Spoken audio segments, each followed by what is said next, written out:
Dakota Dichiva at 15. God, they had Bilal Muhammad as a champion for all 11 spots. To put a UFC champion this low takes some balls. It takes some balls, and I appreciate that from them. Last year, we talked about what can only be seen as one of the worst top 50 lists in any sport ever. With the ESPN's top 50 MMA fighters last year, we had some absolute gems in there, such as Erin Blanchfield at number 7 above legitimate UFC champions. Like, we've got to find somebody to take this person out. Like, this person could go do something terrible. They're clearly not sane. As Chito Vera over Dustin Poirier, Charles Oliveira, legit UFC greats. And they tried to hide this from me. They tried to hide their 2025 list from me, but they couldn't do it. Here we have it, MMA rank 1 to 50 on ESPN. Which fighter will have the best 2025? Honestly, by just this cover art itself, you see like Ilia's over here, Khamzat's over here, Kayla Harrison, Tom Aspinall. It cannot be as bad as last year. Or that's what I thought. I looked at one or two of their selections early, and yeah, it's not pretty. Once again, it is not pretty. Let's do it though. Let's roll through it. Starting off at number 50, we have Alexa Grasso, and just to show you how bad last year was, they have Alexa Grasso at 50. Last year, they had her at number 4. Alexa Grasso at number 4 is absolutely insane. Like, Alexa Grasso should never be at number 4. She should never be top 10. No matter what she did last year, even if she beat Valentina Shevchenko 4 times. Number 4 does not make any sense. Now she's at 50. It's probably right. Might even be a little bit high, but honestly, I've got no real problems with it. At 49, they Juliana Pena.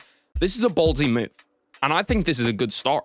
Because putting Juliana Pena, who was a champion at the start of the year, bear in mind, I'm not sure if I was ahead of this list, is at the start of the year. So it's more of a review of what they did. It's not a new list. They did this in January, so we kind of get to review how well they did over the year while looking at the future as well, because this is obviously to do with the future. But for Juliana Pena, I honestly think that 49 is a good spot for her. Like, I might put her a little bit lower because it was kind of inevitable in my eyes that Kayla Harrison was going to beat her. But to put a UFC champion this low takes some balls. It takes some balls, and I appreciate that from them. Then at 48, we have Patchy Mix. Patchy Mix at number 48. This is a good prediction from them. And that might be the only time you ever hear me say that. Patchy Mix, I might have had a little bit higher. I was actually a Patchy Mix believer going into the year. But now, Patchy Mix believer is one thing. I'm not sure if he was top 5 in his division, but I did think that he was like in that, I did think he was in that conversation. He was in that bracket.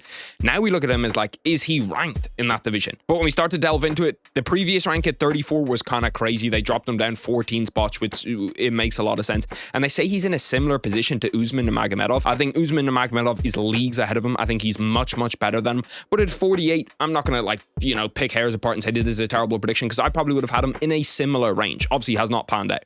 47, we have Yair Rodriguez. This is where it kind of starts to get a little bit weird. Yair Rodriguez at 47, I don't love.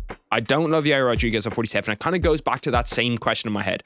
We knew who Yair Rodriguez was at the start of the year. We didn't really know who Patchy Mix was. That's kind of a different conversation. He was obviously coming in from Bellator, so it's kind of hard to deduce how well he was going to do against UFC competition. We knew that Yair Rodriguez is probably not a top 5 guy in his division. But once again, like at 47, I don't hate it. I don't think this is outrageous. I don't think it's a terrible decision. So at 47, I can live with Yair Rodriguez at 47. 46, Arnold Allen. I don't like Arnold Allen at 46. I think that Arnold Allen, like, do we think that Arnold Allen's better than Yair Rodriguez? Do you truly believe that? Obviously, ESPN did at the start of the year. Like, they talk about Arnold Allen's deficiencies in this. They say that he began 2024 with his second loss, and he got back on track with a July victory over Giga Chikadze. Once again, it's kind of like a semantics thing where 46, 47, I'm not going to pick them apart, but I definitely think Arnold Allen probably doesn't deserve to be on this list, and especially because he wasn't ranked last year. Like, what did Arnold Allen do last year? A win over Giga Chikadze gets you on this list. I just don't agree with it. Then 45. 45, we have Movsar Evloev. That, I think, is really low. I think that's really low. Movsar beat Arnold Allen. How is he 1 spot ahead of him? Movsar would beat Yair Rodriguez. How is he 2 spots ahead of him? Like, Movsar has legit good wins and could be an actual challenge to Alexander Volkanovski. Do I think he's going to beat Volkanovski? No, but Volkanovski is probably going to be a top 10 guy on this list, or a top 15 guy on this list. Movsar Evloev at 45, I think that is really low. I think that he's probably, if we're just looking at challengers for that division, who do I think is more likely to beat Volkanovski? Like Lerone Murphy or Movsar Evloev? Give me Movsar. Give me all of these different guys. I actually think that's pretty disrespectful to Movsar. I'd put him at 45, I think is low. 44, we have Kai Kara-France. They talk about that he might be low on this list. I think he's in the perfect spot, honestly. I think this is a great prediction from him. I think I would put Kai Kara-France in a very similar spot. He's in that vein of 125ers where you have Royval, you have Moreno, you have Kai Kara-France, where they're kind of like that just C tier. You have obviously Pantoja is the champion, A tier. I would put B tier. In a tier of his own is Joshua Van. I think that he's the #1 contender. I think that he's the best of the rest. And then you have Kai Kara-France and all those guys kind of in the same tier. So who do you like more? Who do you think is going to have the better year? Is kind of 50-50 of all of them. If you don't have a Brandon Moreno and Brandon Royval on this list, I don't agree with having Kai Kara-France at 44. But do I hate it? No, I actually think it's okay. I think it's pretty fine. Francis Ngannou at 43. Francis Ngannou at 43, I think that's low. I'll be completely honest with you. I think that's low. Their argument is correct for him. Though. They say he just simply isn't fighting frequently enough to make the same impact as others. And if we're going off how good he's going to be in 2025, which is kind of what they're doing here, I get it. I honestly get Francis Ngannou being at 43 because I think Francis Ngannou is more likely to have a boxing fight than he is an MMA fight. And if we're just going off pure skill, is Francis Ngannou at 43 crazy? Yes, I think Francis Ngannou would be probably top 20, top 25 if he's to fight inside the UFC, if he's to go up against Tom Aspinall. Can he challenge Aspinall, John Jones, all of these different guys? Yes. But he's probably not going to fight this year. And I think that means that you have to drop him more and more and more spots, and he's only getting older and older and older. So I think actually hot take from them, Francis Ngannou at 43, I don't see him fighting in MMA, so I think he probably shouldn't even be on this list, if we're being real. Yuri Prochazka at 42. Yuri Prochazka is very similar to Kai Kara-France. Very, very similar to Kai Kara-France, in my opinion of them. Where you have Ankalaev, Alex Pereira, and then you have kind of like Khalil, Yuri, all of these different guys. So I think if Yuri Prochazka is the only one that's on this list, I don't like it. I don't like it if Yuri Prochazka is the only one that's on this list, but it's the same argument with Kai Kara-France. If you have Khalil Rountree Jr. on this list, I can 100% understand having Yuri on this list. 41, Erin Blanchfield. Shows you I'm not lying. Shows you I'm not lying about what I said in the intro. She was previously ranked at number 7. Number 7 is what she was previously ranked at. That's fucking insane. At least they've decreased her. She might have the biggest drop on this list overall. That's 34 spots down. They said that she hit a speed bump. I'm just not sure she's ever going to be a good champion. I think she could be a champion because women's MMA is so like futile, is so 50-50. You have terrible champions all the time. Like fucking Carla Esparza was a champion in women's MMA. But do I think that she should ever be a top 25 prospect on this list? No, I really don't. Like, she is young. She's 25 years old, so maybe she gets a lot better. But I just truly don't see her being like a top 25 MMA prospect or just a top 25 fighter in MMA. I disagree with. Petr Yan 40. Petr Yan 40. I think I like this spot for where it is. I truly do think I like this spot for where it is. A lot of people are going to say that's underrated. But I think when you start to look at that 135-pound division, you look at Merab's obviously a top. I think that Umar's obviously second. Then you start to look in around that bracket. It's the same conversation we had for Yuri, same conversation we had for obviously Kai Kara-France. Petr Yan, Sean O'Malley, Corey Sandhagen. They're all in a similar bracket. And Petr Yan has beat everybody that isn't the champions. He's not going to beat Merab. I don't think he's going to beat Umar. So I think that he's probably okay to be at this number 40 spot. I think like Sean O'Malley, I would pick Sean O'Malley over him. Corey Sandhagen, I think he's a very, very close fight. I might pick Petr Yan. But him being not ranked last year is crazy. 40 this year. Yeah, I don't hate it. It's honestly not bad. Okay, here's where we start to get a little bit crazy. Moicano at 39 is crazy. That is crazy. Moicano at 39?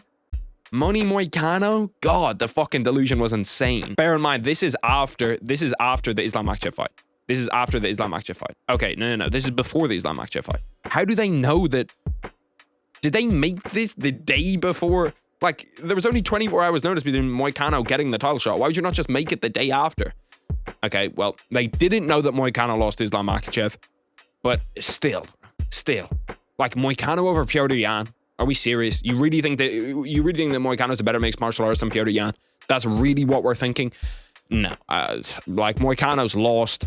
He's gonna lose again. He's on a downward spiral now from where he was. He reached his peak, which I thought was his peak, and I think that he is still. Don't get me wrong. He's still like a ranked fighter. He's still like a good 155er.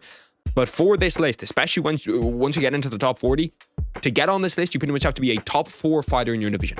A top 4 fighter in your division, and Renato Moicano is just not that. He's just simply not that. We got Ankalaev at 38? 38 for Ankalaev? Like, he was a favorite going into the Alex Pereira fight. I literally don't understand that. How do you have Renato Moicano at 39 and Magomed Ankalaev at 38? How? That doesn't make any sense. Ankalaev won twice in 2024 to extend his unbeaten run to 13 in a row. A streak extending to 2018. If his next shot at champion Alex Pereira number 2 in the ESPN, it'll be a high-profile opportunity. But like, so you say everything, it's like 2 plus 2 plus 2 plus 2 is 8. But then you go, no, 2 plus 2 plus 2 plus 2, and you end up with fucking 14. Like, I just don't understand it. How do you put all of these things together and then say that Magomed Ankalaev is 38? How? Previous rank, not ranked. How is he not ranked last year? Like, Magomed Ankalaev has always been good. We've always known that he's good, and he has always been a deterrent to Alex Pereira. He's always been probably the hardest matchup for Alex Pereira at that division. I can understand you thinking he's not going to win the belt. That's 100% okay. But for Magomed Ankalaev to not be a top 25 fighter inside mixed martial arts is broken to me. And even if you're going off what they think, which is who's going to have the best year, you put Moicano down here because he could beat Islam Makhachev. The 1 in 1,000 chance that he beats Islam Makhachev. But you put Ankalaev 1 spot above him when he's a favorite to beat Alex Pereira? That makes no sense to me. Yan Xiaonan above Magomed Ankalaev. Okay, I can't compare everybody to Magomed Ankalaev because it's going to piss me off for the rest of the list. Yan Xiaonan, okay, I guess. Like, yeah, she looked decent against Zhang Weili. It's not like she wasn't anything special. I think she looked fine. 37 is way too high. Corey Sandhagen at 36, the same kind of argument that I had. We've already talked about him really in that Piotr Yan discussion. But lost to Umar, could be Sean O'Malley, could be Piotr Yan. 36 is a good spot for him. I like 36. I hate this spot for Ankalaev, but you can't compare everybody to Ankalaev. Ankalaev should be at least top 25. Brandon Moreno, okay, so we're starting to get some of the flyweights in here. Brandon Moreno's 0-3 against Pantoja, which is right. I don't like them bumping him up off last year. I think that he should probably go down. He should be, like, if you're going to have Kai Kara France at whatever spot that I'm at 40 or maybe 44, I can't remember. You should have Brandon Moreno, like, maybe 1 spot above him. Maybe 2 spots above him. 35, I just straight up don't love it. Adesanya at 34. This list confuses the shit out of me, okay? It really, really confuses me, this list. Because they say who's going to have the best year. And I go, okay, who's going to have the best year? And then they put people in here that are obviously going to have bad years. That are obviously not going to have good years. Like Israel Adesanya, multiple losses in a row on a downward spiral. Even if he beats Nasruddin Imavov, like, how is he going to have the 34? I just don't get it. I literally don't understand this. Adesanya's the 34th best mixed martial artist. I don't understand. Adesanya as having the 34th best year in the UFC. I also don't understand. What if he beats Imavov in Strickland? That's one of the best years. That's like one of the best years inside of MMA. No, that doesn't make any sense. Volkanovski at 33? Like, some of these just don't make any sense. So they maybe didn't know that he was going to get a title shot, but we all kind of knew he was going to get a title shot. Like, we all knew it was going to be Volkanovski against whoever. And you thought at 145 that he couldn't get the title back against the guys he was going up against? Like, bear in mind, he went up against Ilia Topuria. Ilia Topuria and Islam Makhachev, who are number 1 and number 2 in the pound for pound. And like, they were number 1 and number 2 in the pound for pound when this was made. This isn't like Ilia Topuria did something drastic to jump up the list. He is now number 1, but he was number 2 back then. I just don't get how... I don't get how we saw Alexander Volkanovski not having at least somewhat of a bounce back. And if you don't think he's going to win the championship fight, he shouldn't be on this list. If you think that he's going to lose a 3rd fight in a row and probably lose it via KO, if he's going to lose it to a guy that's much worse than Ilia Topuria or Islam Makhachev, then you have to have him off this list. But instead, they have him like 50-50 on the list, not off the list, as if they're trying to like just be like, well, I hope people don't roast us for having him top 10, but I hope people also don't roast us for having him off the list. It doesn't make any sense to me. It's dumb. Okay. I love Usman Nurmagomedov. I love him. I think that he's going to be really, really good once he gets inside the UFC. I think that he will legit be like the future of that Nurmagomedov bloodline. At 32 is crazy. You think he's going to be better than Volkanovski? You think him in Bellator or in PFL or whatever the fuck? You think he's going to have a better year than Volkanovski? You think he's going to have a better year than Magomed Ankalaev, who is just about to get a title shot? In the UFC, he's going to get a title shot? You think even if he loses in just a little bit of a competitive fight against Alex Pereira, it's pretty much better than anything Usman Nurmagomedov could do inside PFL and Bellator? It doesn't make sense. Leon Edwards, they had him at 31, previous rank was number 3. Leon Edwards coming off a fight that he lost to Bilal Muhammad. I can understand him being at 31. I thought he was going to bounce back a little bit better than he did. Obviously, hindsight, looking back at it, 2025, we saw him lose to Sean Brady. But I don't think that he's been bad. I don't think that Leon Edwards was bad off of that Bilal fight to the point where he shouldn't be on this list. So I don't mind him at 31. Ian Machado Gary at 30. I like this. This is a ballsy pick and I like it. I think that if we're going off just who's going to have the best year and who's the best, I think that Ian Gary has to be right up there in that conversation at 170. He's in the toughest division inside the UFC. He put up a really, really good fight too. He's probably the #1 contender in all of the UFC, like the best of the contenders. I'd put Shavkat Rakhmonov as the #1 guy. So I think that this is a ballsy pick and Shavkat's got to be above him. But I think that Ian Machado Gary should absolutely, he absolutely belongs in a top 30 spot. He belongs in the conversations with guys like Usman and Leon and all of these different guys. Then after that, we go to Tatsuro Taira. I don't love this. Stunted with the loss to Brandon Royval in a thrilling showdown in October. Yeah, but he got smoked by Brandon Royval. The fight wasn't all that close. Tatsuro Taira, I can understand you going future champion Tatsuro Taira. Absolutely. I think the same. Even with Joshua Van and in amongst that, I think that Tatsuro Taira could still be a future champion at 125. If you were to go next year, you think that next year he's going to have a better year than Ian Gary? You think he's going to have a better year than Ankalaev? That I don't understand.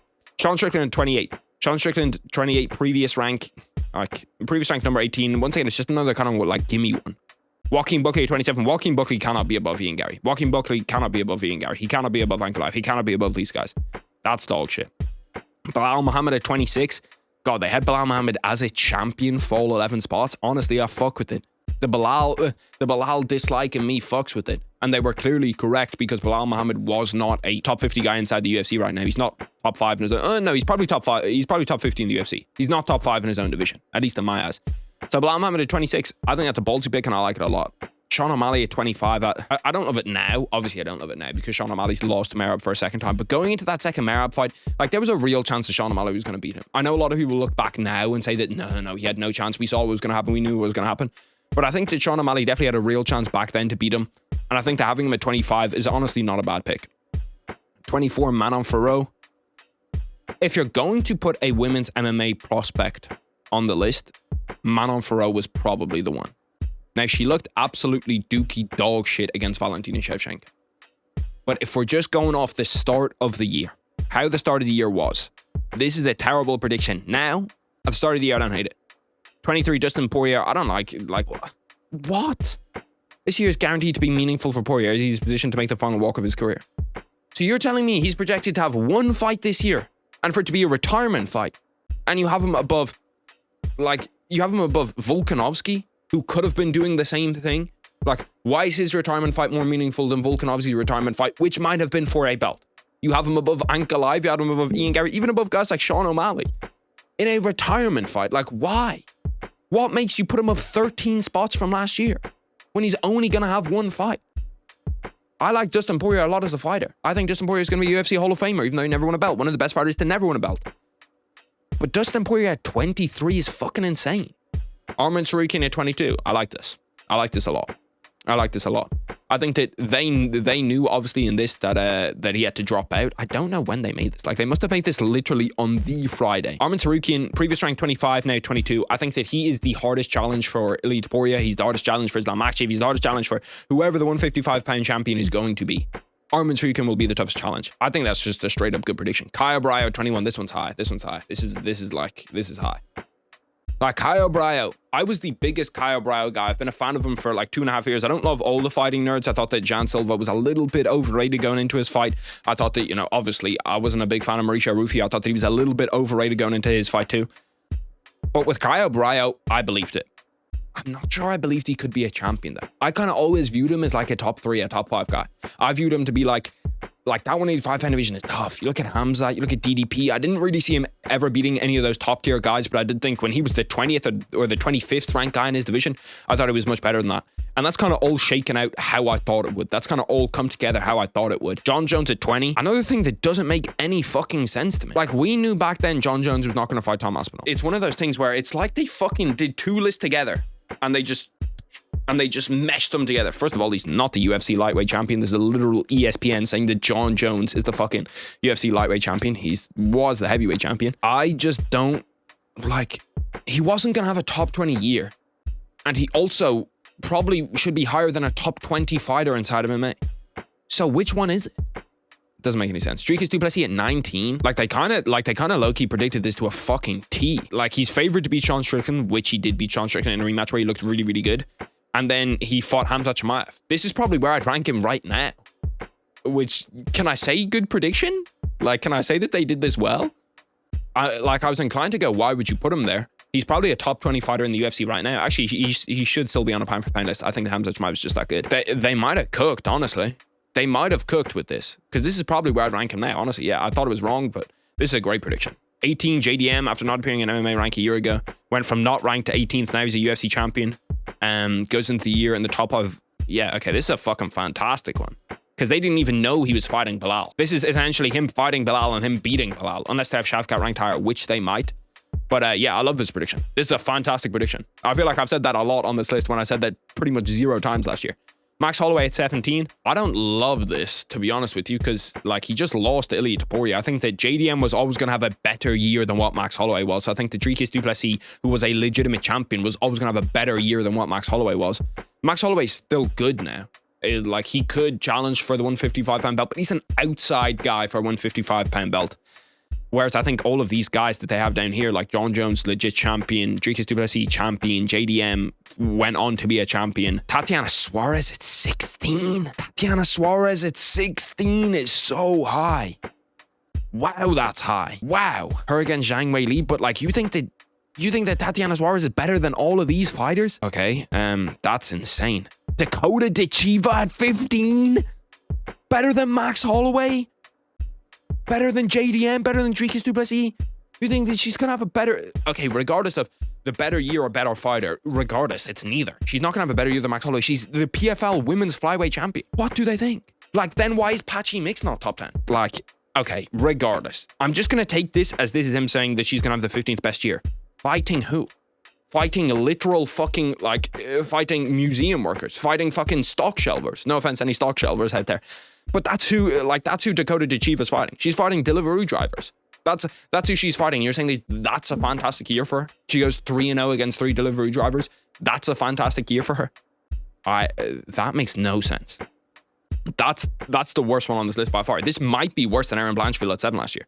At least Aaron Blanchfield was like a UFC fighter. We've seen how bad PFL is. You're telling me that a PFL women's flyweight champion is that high up? They have Mara about 14. I like Mara about 14 a lot. I think this is a great pick. I probably would have had him a little bit higher.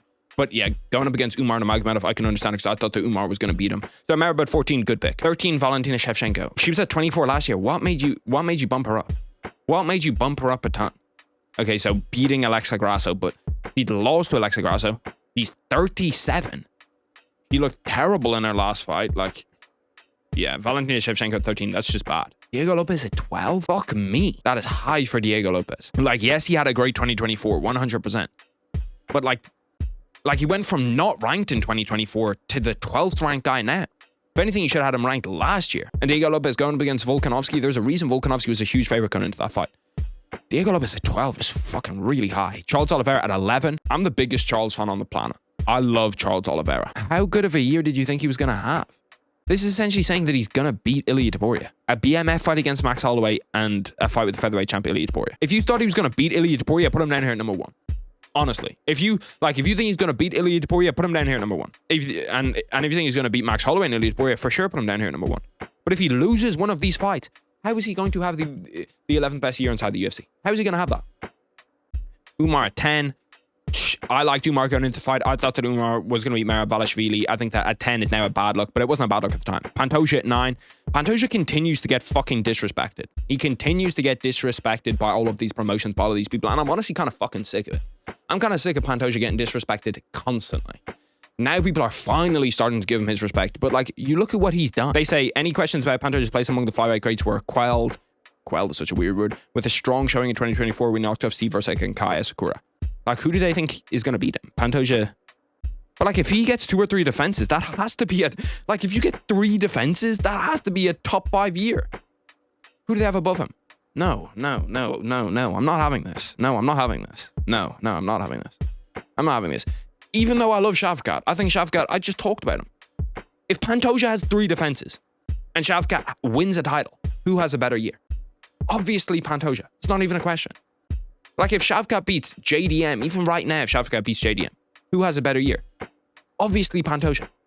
Even if Shavkat wins the belt and gets a defense, like, they knew his injury here. We knew about Shavkat's injury. So you knew that he wasn't going to fight until at least May. He wasn't going to fight for at least 6 months. It's turned out to be longer, but he wasn't going to fight for at least 6 months. And like, I don't understand that. No, man. No, man. Like, stop taking the fucking piss, man. Stop taking the piss. Stop taking the piss. I'm serious. Like, I don't know whether this is a rage bait article or not. I honestly don't know whether this is a rage bait article or not. You think that Kayla Harrison's going to have a better year than Alexander Pantoja? Kayla Harrison could beat the entire women's 135-pound division and not have a better year. Shavkat can come back and have one fight and have a better year than Kayla Harrison. It just doesn't make any sense to me. Like, Charles will have a better year. Diego Lopez will have a better year. Merab. Like, don't even get me going back down into fucking Magomed Ankalaev at 38. Like, you think that Kayla Harrison will have a better year than Dricus, than JDM, than any of these guys down here, than Armin, then, like, I just don't get it, man. Zhang Weili at 6. I'd honestly put Zhang Weili higher. This might be a hot take. I think that Zhang Weili is the truth. I think that Zhang Weili is the closest that we have to a triple champion inside the UFC. I think she'll go up, win double champ. I think she'll win double champ pretty easily. And I think Zhang Weili is one of the only people where we could equate and say, like, Zhang Weili is legitimate UFC, like, should be a superstar. I think that Zhang Weili will be one of the best UFC fighters for a decade and is a challenge to Amanda Nunes at GOAT status. Number 5, they have Islam Makhachev. It's number 5. Like, I don't want to get into semantics here. I would definitely have him higher. I would definitely have him higher. No matter what we're going off. If we're going off what year he has or how he does or how good of a fighter he is, he should be higher in all 3. How good of a year is Islam Makhachev going to have? Going to get a defense and going to go for a double champ. He talked about double champ before. Or how good is Islam Makhachev as a fighter? He's top 3. Obviously, he's top 3 pound for pound. Not even close. So 5, I think, is a little bit low. Khamzat Chimaev at 4. This is honestly a great pick. They missed on a lot of these. They hit on this. Once again, I don't love it at 4 because he's going to win a title.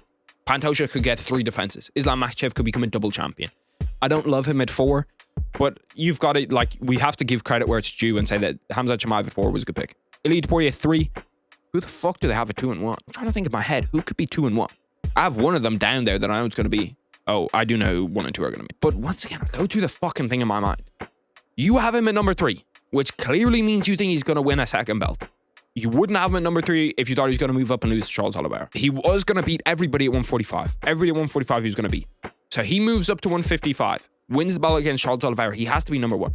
That's the best year in MMA. Unless you think all of these guys are going to do better, which the guys above him, you cannot think are going to have better years. You just can't think are going to have better years.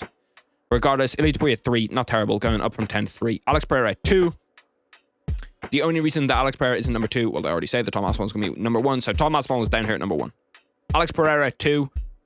Unless they thought that he was going to go up and beat Alex Pereira or beat John Jones, I don't understand it. Like, he can't do much more at 205. If he had 3 defenses last year, he has 3 defenses this year.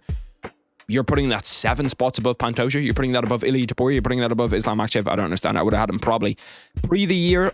I was always big on Magomed Ankalaev, so I probably would have had Alex Pereira maybe at 8, maybe 10, and Ankalaev way higher. But Alex Pereira at 2 and Ankalaev at 38 is fucking ridiculous. Then Tom Aspinall at 1, obviously. Tom Aspinall, interim heavyweight champion, entered the UFC with 7 wins. Okay, I don't give a fuck about the blurb of how he did it. I want to know why you think he's number 1. So they thought that Tom Aspinall was going to beat John Jones, and they thought that would make him have the best year inside the UFC. I don't hate that conclusion. The top 3, I don't hate that bad. But once we start to get to like Kayla Harrison at 7, once we start to get the Dakota Chiva at wherever she was 15, Tatiana Suarez at 16. Yeah, the list isn't as bad as last year. It still sucks though. ESPN, do better.